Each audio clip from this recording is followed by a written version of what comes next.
अस्सलाम वालेकुम स्टूडेंट्स।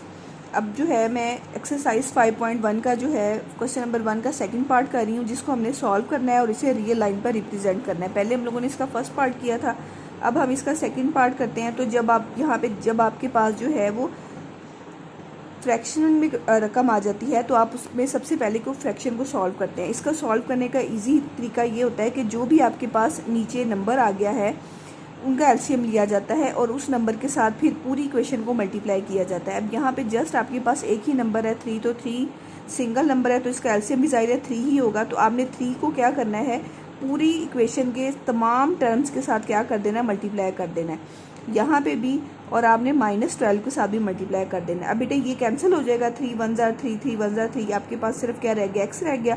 यहाँ पे कैंसिलेशन नहीं हो रही बल्कि मल्टीप्लिकेशन हो रही है। तो यहाँ पे आपके पास क्या आ गया, 18 आ गया, और इधर आपने मल्टीप्लाई किया तो यहाँ पे क्या आ गया, -36 आ गया। अब जैसे बेटे हमने पहले किया था कि ये -18 को उधर ले जाएंगे क्योंकि हम x की वैल्यू फाइंड करना चाहते हैं, तो ये प्लस का 18 है, उधर जाएगा तो -18 हो जाएगा। और उसके बाद फिर आपके पास इसका क्या आंसर निकलेगा,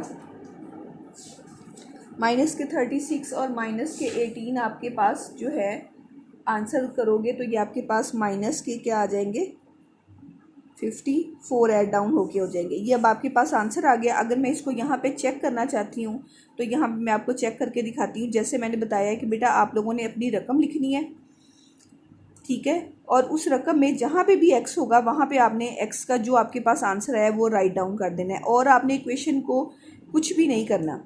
अब आपके पास ये हो गया। अब आप जाहिर है ये ऊपर नीचे आएगी, कैंसिल हो रहा है, इसको कैंसिल कर दिया, 3 1 जार 3, 3 8 जार 24। यहाँ पे आपके पास क्या आ गया, -18 आ गया, यहाँ के +6 है और ये आपके पास -12 है। -18 में से +6 माइनस हो गए तो -12 और ये -12, तो left hand side right hand side के आंसर है। तो इसका मतलब है कि x = -54 जो है वो आपका करेक्ट आंसर है। इसके बाद हम इसको रियल लाइन में रिप्रेजेंट करते हैं।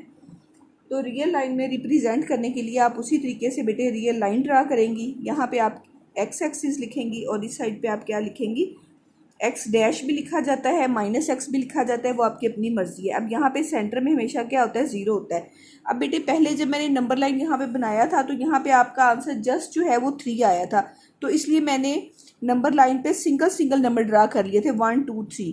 लेकिन अब अगर हम अपने आंसर को देखते हैं तो वो 54 पे चला जाता है। अब 54 बेटे अगर हम 1 1 से ड्रा करेंगे, 1 2 3 4, तो 54 का जो है ना वो स्केल बहुत ज़्यादा जो है ना वो लॉन्ग हो जाएगा। तो हम इसको फिर क्या करते हैं, इक्वल इंटरवल्स में डिवाइड करके हम इसको ड्रा करते हैं। अब जैसे 54 है तो हम इसका जो है वो 10 का इंटरवल बना लेते हैं। 10 माइनस के इस साइड पे होते हैं और यहाँ पे -20, फिर यहाँ पे -30, फिर यहाँ पे -40, यहाँ पे -50, फिर यहाँ पे -60। अगर आपने इस तरफ 10 का इंटरवल लिया है तो आप पॉजिटिव साइड पे भी 10 का इंटरवल लेंगी। प्लस के 20, फिर प्लस के 30, फिर 40, फिर 50 और फिर 60। अब आपका आंसर क्या है, -54।